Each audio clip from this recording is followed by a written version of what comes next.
but it's either this or quit. And somebody that I think Kurt really liked a lot, this guy named Daniel Johnston, who Chris Cornell turned me on to. He's got a line in one of his songs, you know, like how he's a quitter. Quit this, quit that, quit everything. But he says, you know, the one thing I'm gonna quit being a quitter. That's the only thing to quit. We have an update to the lawsuit against PSA that involved a PSA 10 Bird Magic rookie card, a scammer named Copperfield, and even the FBI. You'll remember we asked the community for help on a potential class action lawsuit against PSA. Well, I'm not Jeff Wilson's lawyer. You are not the person that I have ever thought about suing. But pulling off a class action lawsuit is very difficult, but in my opinion, there is still a very strong fraud complaint against PSA here. So this lawsuit is going forward, not as a class action, but as a regular fraud lawsuit filed against PSA in New York court. I've put the link in the description of this video if you want to check out the lawsuit and read it for yourself. I've been told by sources that the judge really wanted things spelled out very clearly in this lawsuit. That's why it's kind of lengthy, it's kind of wordy, but that was, again, according to sources, what the judge wanted. So we will see what happens in this ongoing drama with PSA. Will they have to come out of pocket nearly $500,000 for this Bird Magic rookie card in PSA 10 condition? It will be interesting to see. I will put the links to the videos we have done on this topic in the video description if you want to get caught up. We had 4 shows left on this thing when I found out about what had happened in Seattle, and I didn't really think that we should even play the rest of those shows. So as it is, I'm going to get through these shows. It seems like it's the best thing to do for us and for the people coming to see the shows. It's been healthy for all of us, though incredibly difficult. And sports card dealer drama for you today. Turn this off if that bothers you. I have permission to tell this story. This isn't something I dug up on a forum or was emailed about from some random person. That's not content. So keep that in mind if you're watching. Terry Dulin was a very well-known sports card dealer for over 30 years. He was a staple at many of the major card shows. He was a PSA group submitter, and he ran a company with a Jeremy Appleton called No Limit Sports Cards. Very sadly, at only the age of 45, Terry passed away after contracting COVID-19, and while in the hospital, complications with his treatment resulted in his death. You can only imagine what that time must have been like for his wife Brandy and their family. And to add to this stress, Terry and his wife were literally in the process of moving when he passed away. Brandy invited Terry's business partner, Jeremy Appleton, over to help organize Terry's cards. Brandy trusted Jeremy and thought he would be able to determine what cards were owned by Terry, what cards were owed to customers in the PSA group submission business,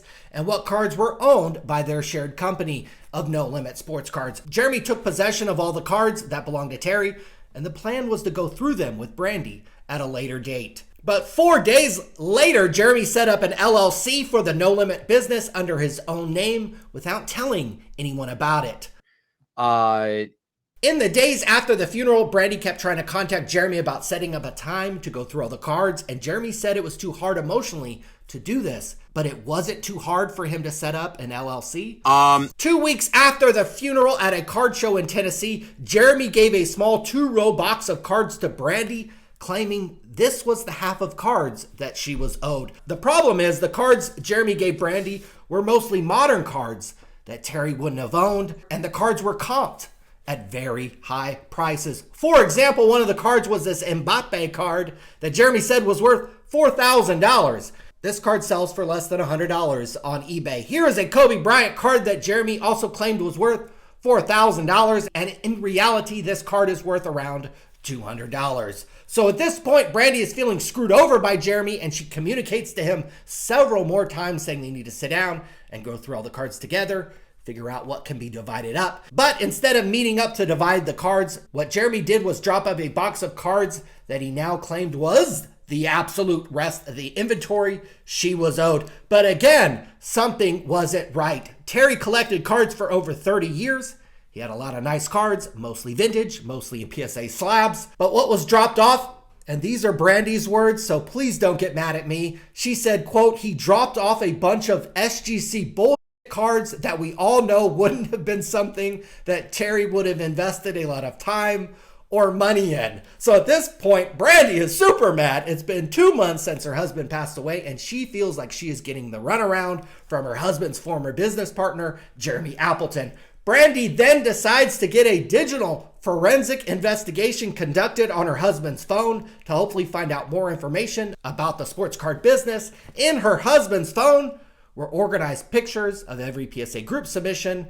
There was even a ledger of money owed to him by various sports card dealers and many more details surrounding the business. Brandy even heard from a sports card dealer who owed her husband money, and the dealer said he paid Jeremy the money, but Jeremy never mentioned any of this to Brandy. That's drama. When confronted with this new information, Jeremy gets mad and he tells Brandy that he can't be in her life anymore. Now, over a year since her husband's death, Brandy is still dealing with this situation with Jeremy. Customers who are owed cards through the PSA group submission business are wondering what happened to their orders. Brandy believes that Jeremy is in possession of those cards. What happened to all the cards in Terry's phone that were part of his personal collection? Those nice vintage cards and PSA slabs? Those are believed to have ended up with Jeremy. Despite all this drama, Brandy has decided to become a part of the sports card community herself. She is setting up at shows and carrying on the legacy